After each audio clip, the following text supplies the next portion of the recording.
You might be wondering why I'm wearing a Rocky dressing gown. So this is my book. My black book of book tags. That's right, this dark, mysterious tome contains all of my deep, dark thoughts on the questions that plague the Booktube community, like, what are your unpopular opinions about books? Which is the one we're doing today, so let's just get on with it, shall we? Alright, question 1 of the Unpopular Opinions book tag is a popular book that you didn't like.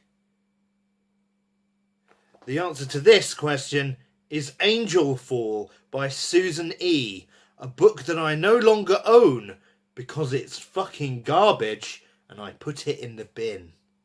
Not the real bin, not the rubbish bin that goes to the tip, because that would be unfair. No book deserves that fate to be pulped into mush by seagulls or whatever it is happens at rubbish tips. No, this book went to the charity shop or whatever to be sold for 10p to a kid that dribbles on the pages or something. So Angel Fall is a book about angels that invade Earth and they kill everyone, and there's a girl in it who's a YA protagonist, so she's bland but also gorgeous.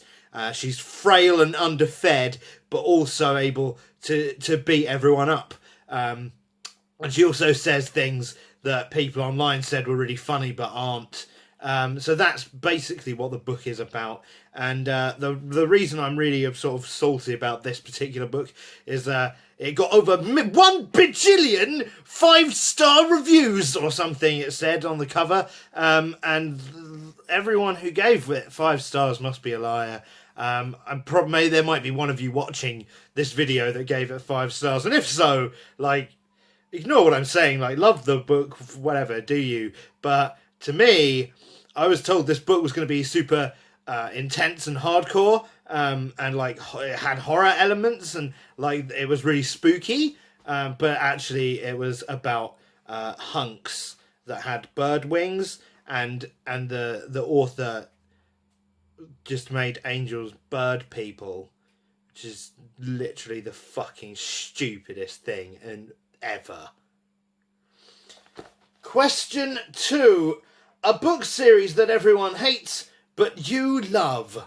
Now, I don't read a lot of series, especially not series that like everyone hates.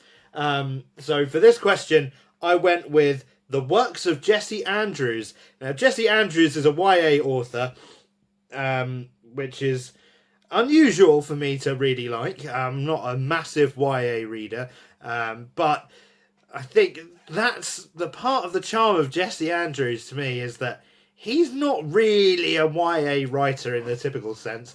And I think that's why a lot of people don't like his stuff. Because his first book is called Me and Earl and the Dying Girl. And it's about a guy who is forced by his mum to be friends with this girl that's got cancer. And you're probably thinking from that premise that it's like a Fault in Our Stars thing.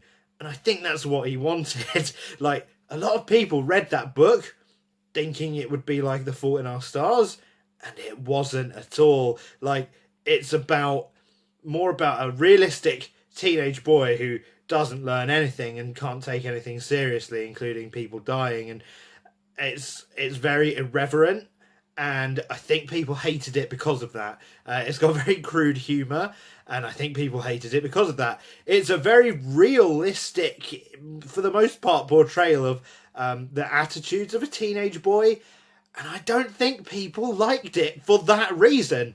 YA is often very glammed up, and I think Jessie Andrews offers a more realistic portrayal.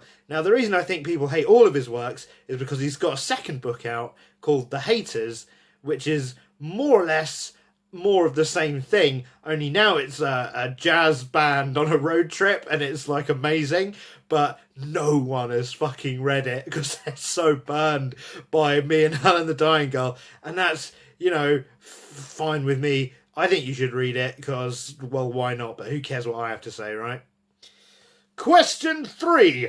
A love triangle where the person ends up with someone you didn't want them to. So basically a love triangle that didn't go the way that you were rooting for.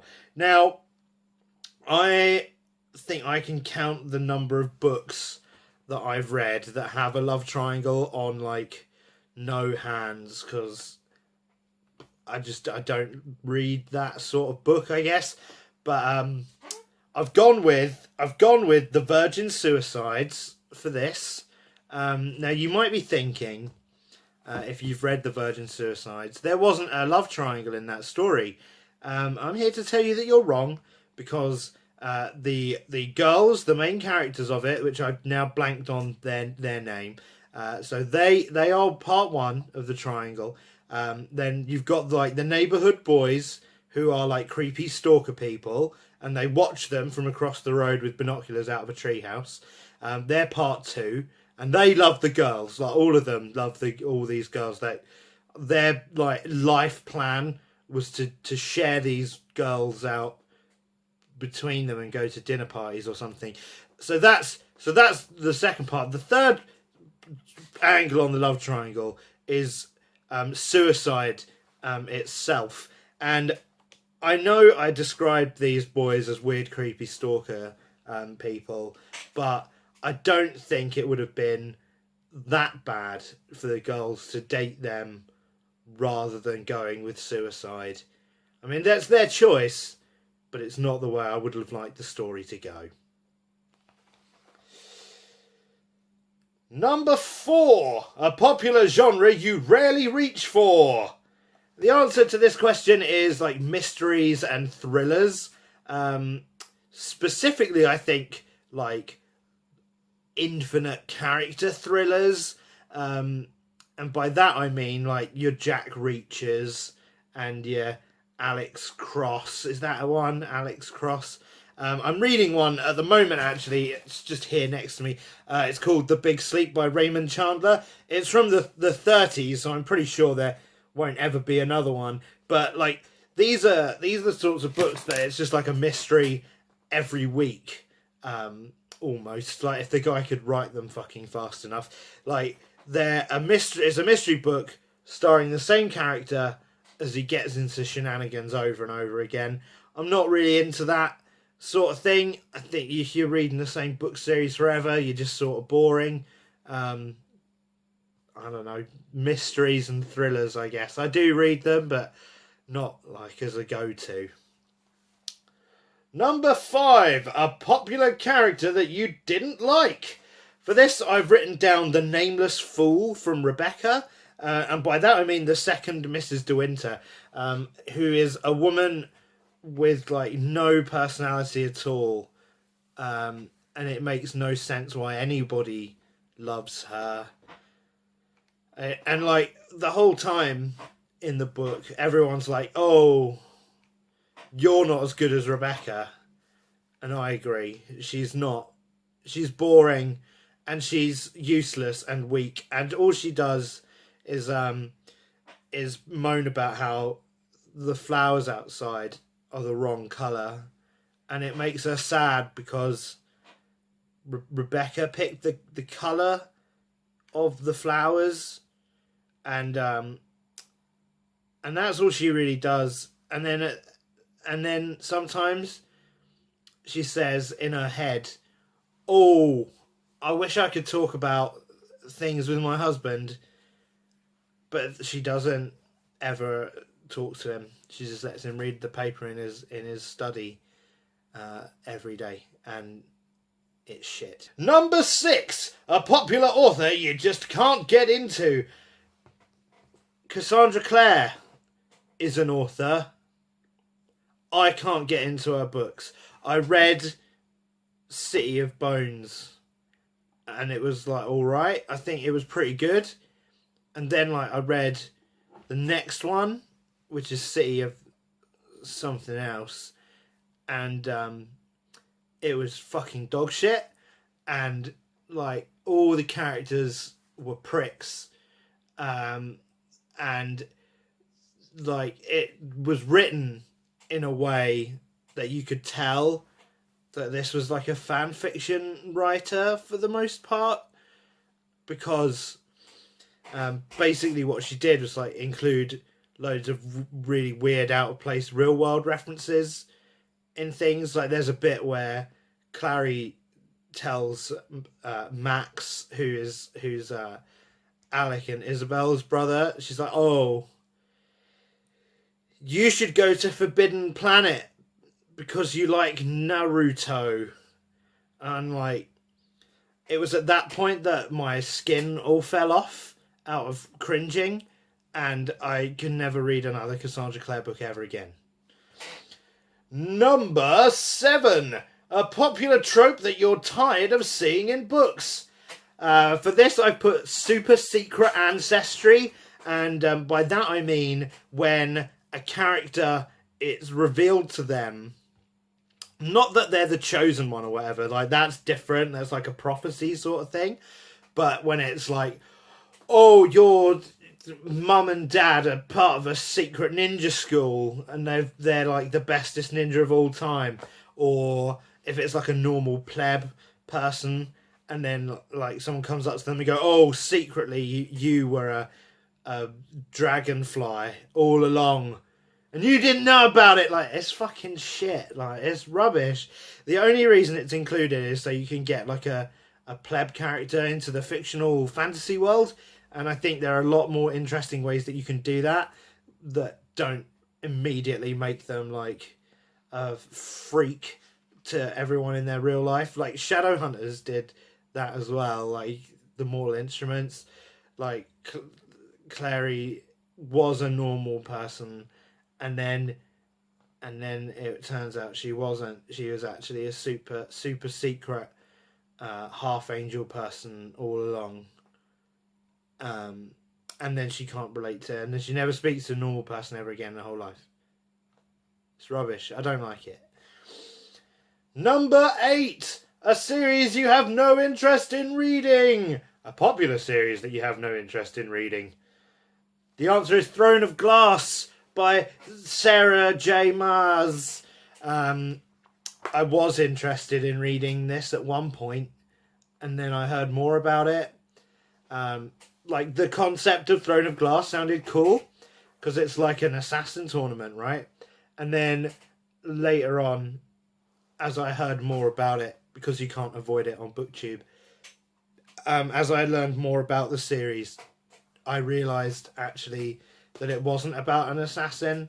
It was about just this woman who stabbed people once, sometimes, but then there's an assassin tournament, and instead of doing assassin tournaments, it's more about who she wants to take to prom or something.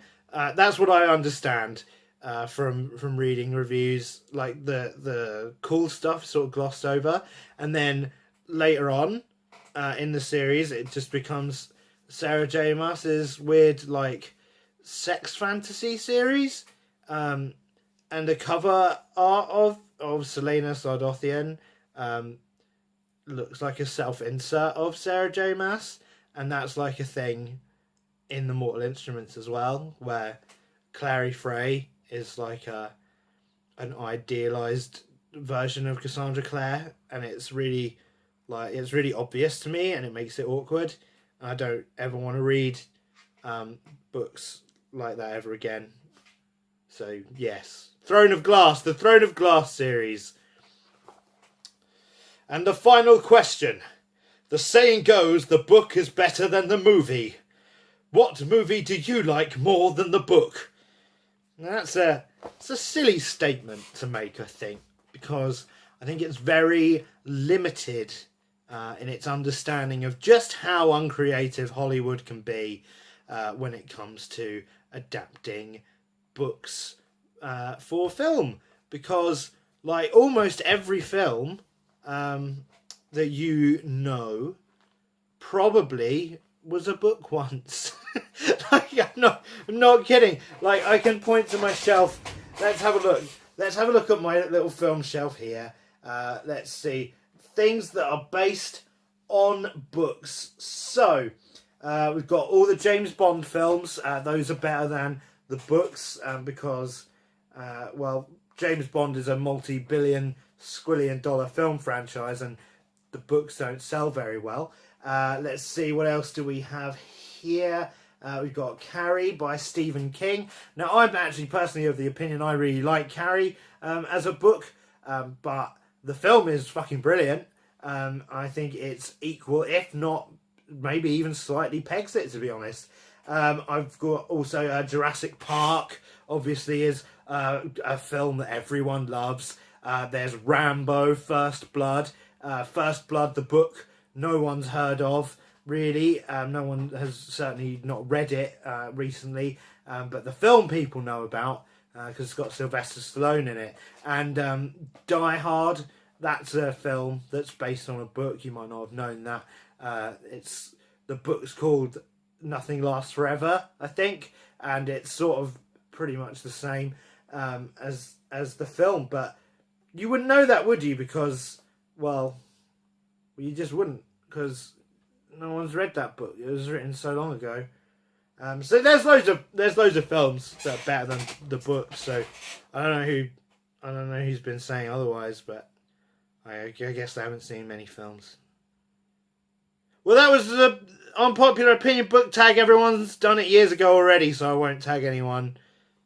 See you later.